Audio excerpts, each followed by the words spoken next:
ჯერ დავიწყოთ ჩრდილოეთის მიმართულებიდან უკრაინელების ეს ცნობილი ასე ვთქვათ კონტრშეტევა რაც იყო, ეს არის ქალაქი სუჯა, რომელზეც კაიხანი ქართულ მედია სივრცეში ვიღაცები აქედან ესე ისრებს ხატავდნენ, რომ აი სუჯადან ეს კურსკი უნდა აიღოთ და კურსკიდან მერე, რა ვიცი, ნიჟნი-ნოვგოროდი და მოსკოვი, არ ვიცი, აკია ბარბაკაძის შემოქმედებას ვიც იცნობთ.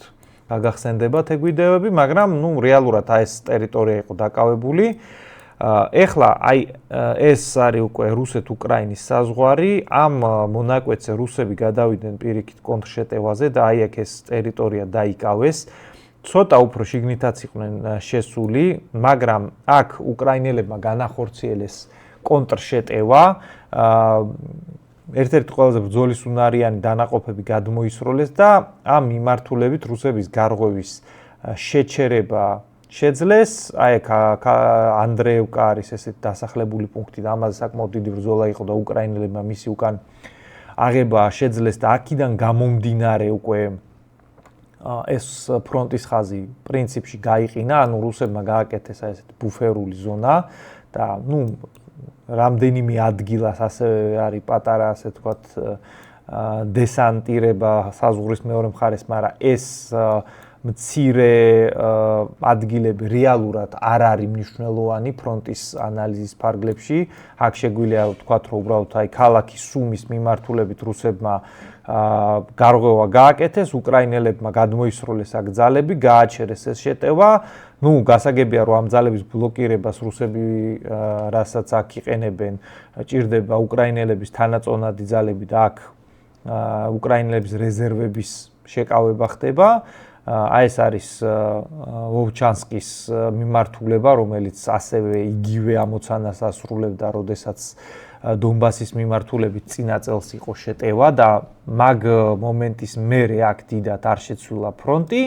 და ახლა ვიწყებთ უკვე იმ ფრონტის იმ მონაკვეთს, ანუ სამხრეთ დასავლეთი მიმართულება, რაც ვთქვით, დნეპრის მიმართულებით ის არის პასიური, ჩრდილოეთში რაღაცეები ხდება, მაგრამ დიდად ბრძოლის ველზე ეს არ აისახება, ერთადერთი აი რეზერვების გადასროლა აიძულეს რუსებმა უკრაინელებს ეგ ფაქტორი მუშაობს და ეხლა ვიწყებთ ფრონტის აქტიურ მონაკვეთს. ფრონტის იმ მონაკვეთს, რომელშიც მართლა რაღაცეები ხდება. და პირველი რაც უნდა განვიხილოთ, ეს არის რუსების კამპანია კუპიანსკის აღების ამოცანით. პირველი თვითონ ქალაქი კუპიანსკი ის განლაგებულია მდინარე ოსკოლის ორივე მხარეს, მაგრამ მისი უდიდესი ნაწილი არის დასავლეთ მხარეს, მდინარე ოსკოლის და უკრაინელებს აი აქ ესეთი პლაცდარმი აქვთ მდინარის მეორე მხარეს და საკმაოდ დიდი ხანი რუსები ცდილობდნენ, რომ ამ პლაცდარმზე შეტევით განეხორციელებინათ კუპიანსკზე გასვლა. და ეს ძალიან უჭირდათ, მაგალითად აქ არის მრავალტანჯული სოფელი აი რა ქვია მას გალუბიუკა, რომელიც და აი გვერდზე ეს სინკოვკა. აი ეს სოფელი არის შემეშალა, ეს კი არ არის, ეს სინკოვკა არის, ხო? ეს მდინარის მეორე მხარეს არის. სინკოვკა არის როგორი სოფელი?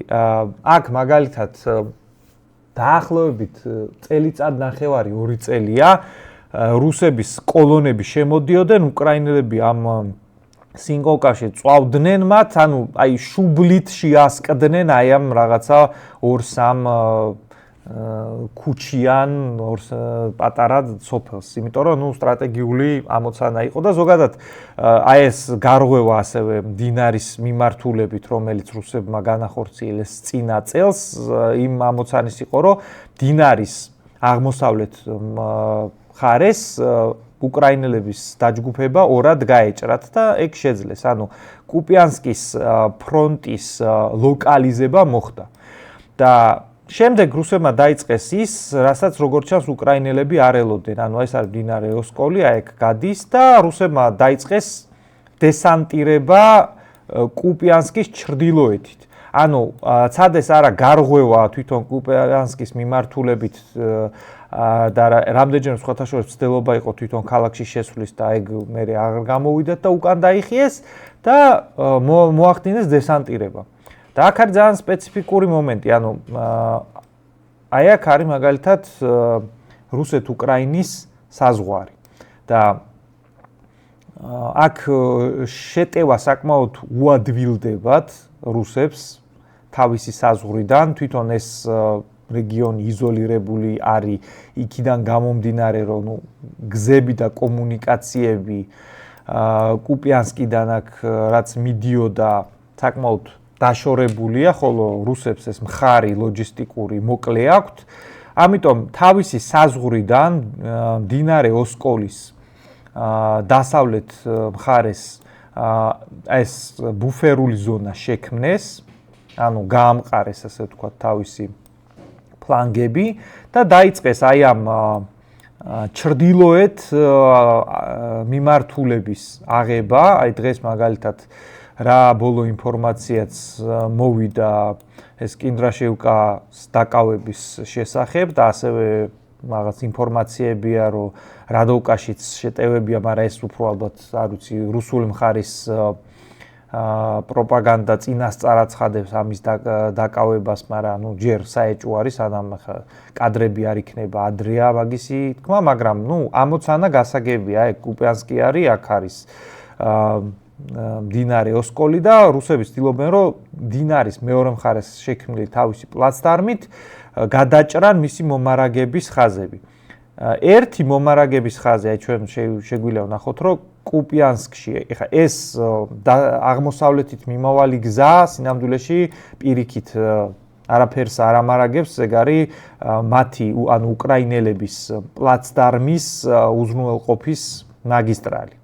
ანუ კუპიანსკიდან პირიქით აი აქ რაც არის გამაგრებული უკრაინული ძალები, ეგ უნდა მომარაგდეს. ანუ კუპიანსკის მომარაგება ასევე ნიშნავს აი ამ უკრაინული პლაცდარმის მომარაგებას, ხო?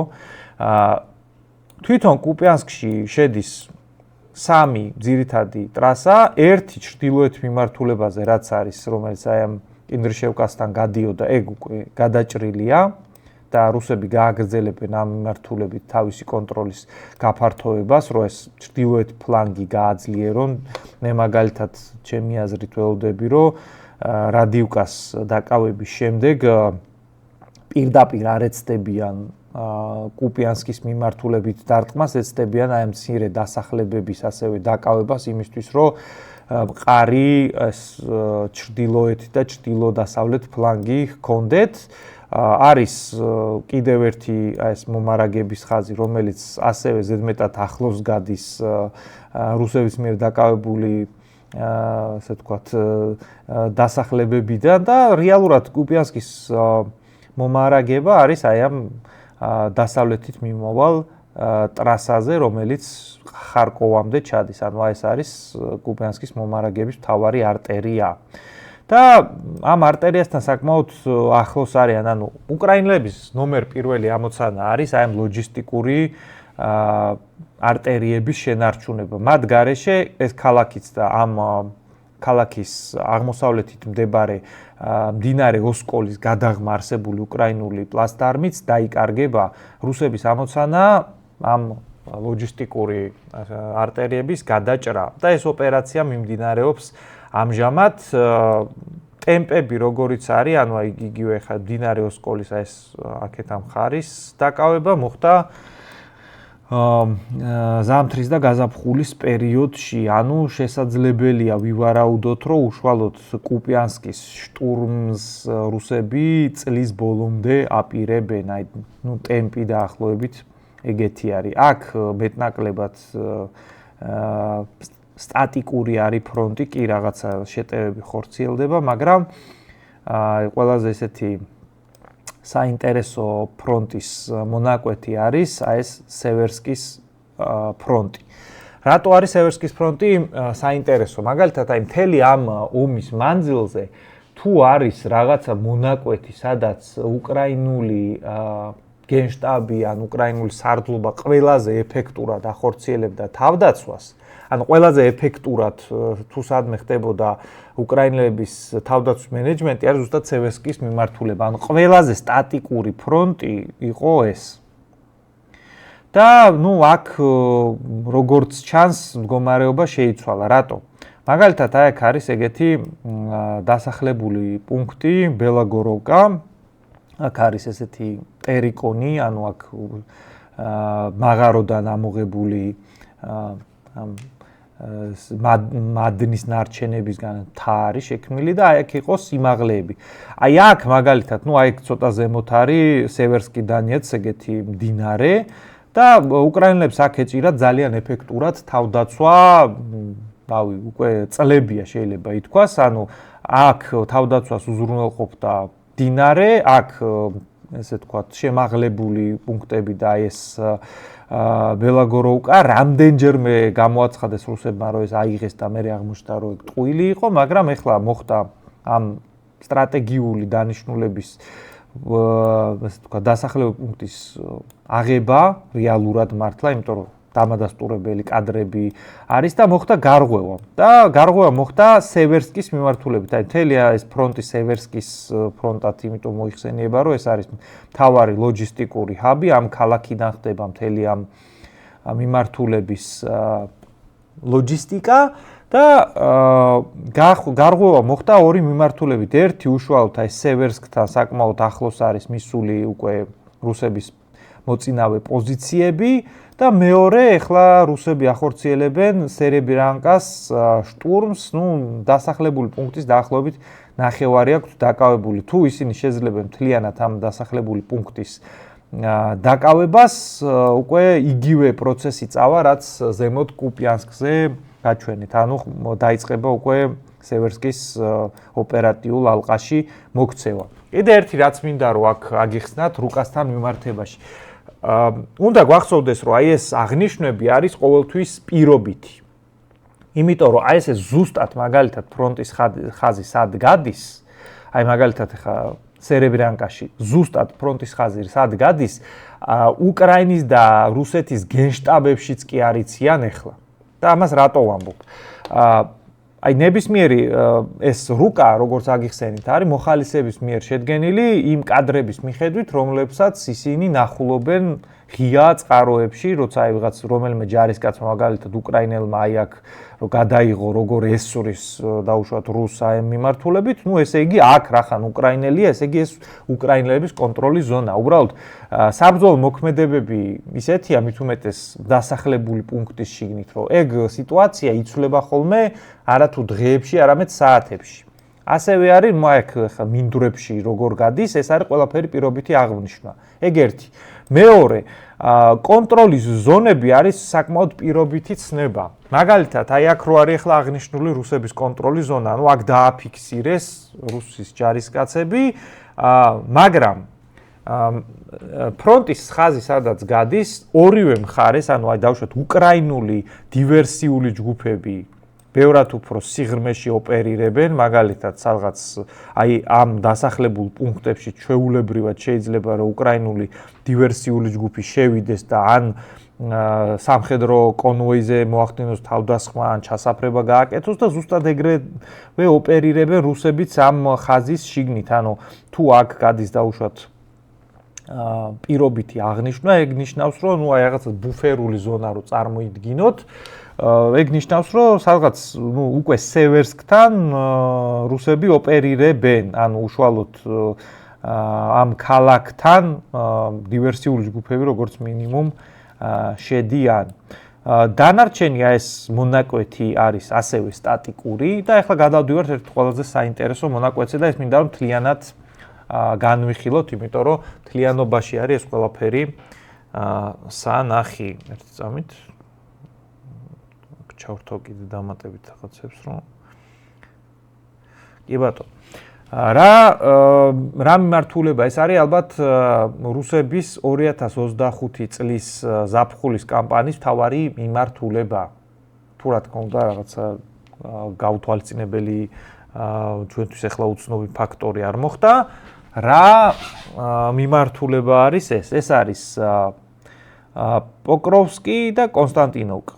აი ეს ორი დასახლებული პუნქტი არის ახლა რუსების მხრიდან შეტევის მთავარი სამიზნე და რუსების ყველაზე ასე ვთქვათ ეფექტური მოქმედება იყო მათ შორის აი ამ პლაცდარმის ორგანიზება. მოდი ახლა აქ უფრო ციხმეში ჩავიდეთ და ავხსნათ. პირველი ქალაქი პოკროვსკი, მეორე ქალაქი კონსტანტინოვკა. ეს ორივე არის დონეცკის ოლქში უკრაინელების ერთ-ერთი მნიშვნელოვანი საყრდენი პუნქტები.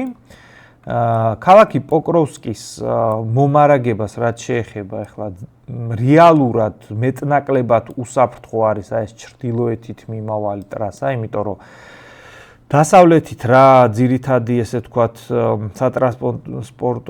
სატრანსპორტო არტერიებიც იყო, ერთი ახ ფიზიკურად გადაჭრილია, მეორე პირდაპირ საცეცხლე კონტროლის ქვეშ არის, აქ მანძილები დაახლოებით ხვდებით როგორი არის, აქ უკვე არათუ რაღაც артиლერია ან დრონები მუშაობს, ამ მანძილზე უკვე ესეთი კონვენციური შეიარაღებაც შეიძლება რომ ადამიანმა გამოიყენოს, როგორც არის ნაღმტყორცნი იქნება ეს თუ სანაიპერული შაშხანა იქნება თუ რაღაც მძიმე ტყვიამფრქვევები უკვე ასეთ მანძილებზე ოპერირებს. ანუ ეს მომარაგების ხაზი არის მაღალი რისკის შემცველი უკვე ამ მიმართულებზე საერთოდ არ ვსაუბრობ, არის აი ეს ძირითადი მომარაგების ხაზი.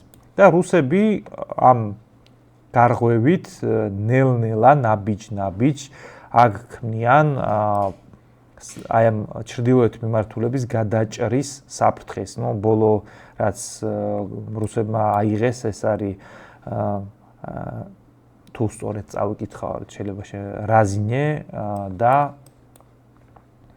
ნოვოტორეცკაე ეს დასახლებული პუნქტები არის, ნუ როგორც რუსული ვაენკორების ნაწილი ამბობს ფიოდოროვკას შტურმის დაიწყეს თო, მაგრამ ეგ ნუ ჯერ არ არის არც დადასტურებული და არც მეტნაკლებად რამით გადამოწმებადი, ამიტომ ეგ სათუოა. და აი აქ ფლანგებზე არის კონცენტრირებული ახლა უკრაინელების თავარი თავდაცვაც, იმიტომ რომ აი აქ დასახლებული პუნქტი როჯინსკაია არის, აი ამ დასახლებული პუნქტისკენ გარღვევას ცდილობენ რუსები. აი ეს თუ უკრაინელებმა დაკარგეს, ფაქტიურად პოკროვსკი გაიმეორებს ბახმუტის ბედს. და ბახმუტი ტყუილად არ გამახსენდა, აგერი ეს მრავალტანჯული ქალაქი, რომელზეც თავის დროს ძალიან ბევრი გვაქვს ნასაუბრები.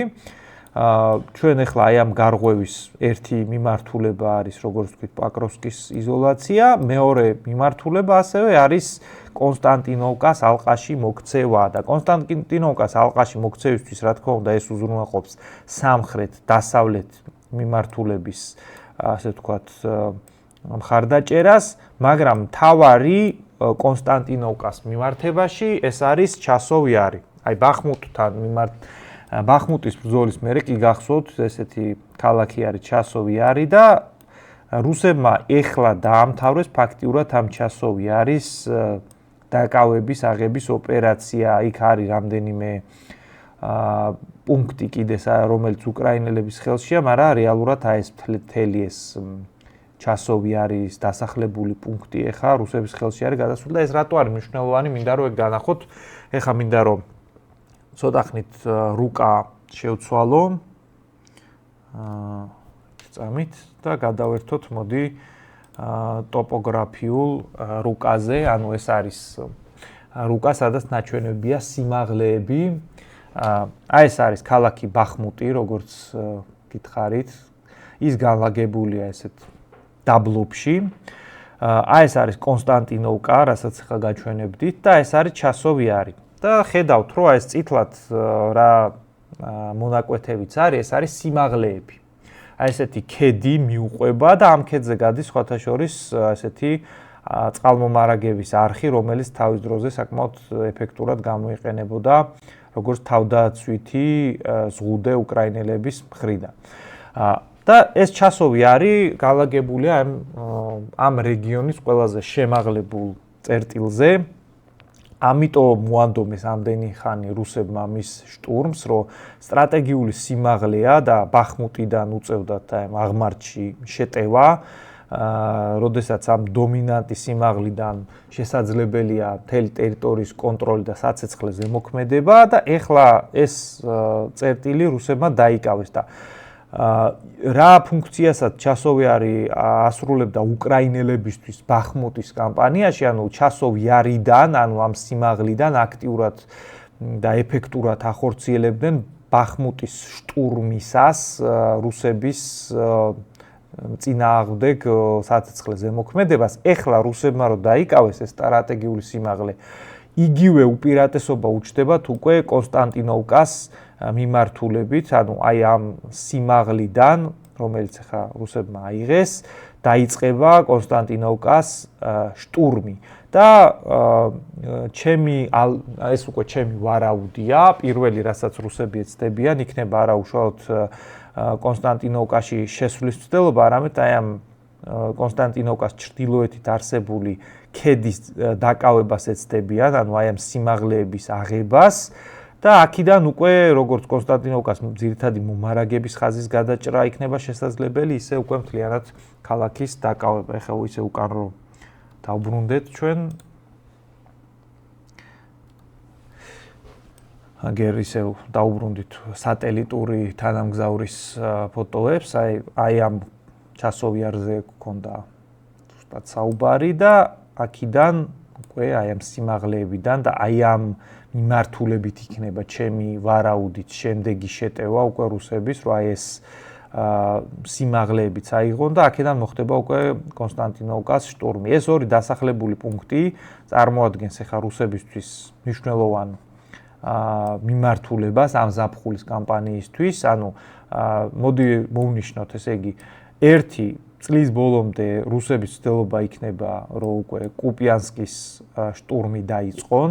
არ ამგონია, რომ წლის ბოლომდე მისი დაკავება შესაძლებელი გახდეს ამ ომში სხვა ტემპები არის, მაგრამ უშუალოდ კუპიანსკის შიგნით საბრძოლო მოქმედებები რო დაიწყოს წლის ბოლომდე, ეგ უკვე ალბათ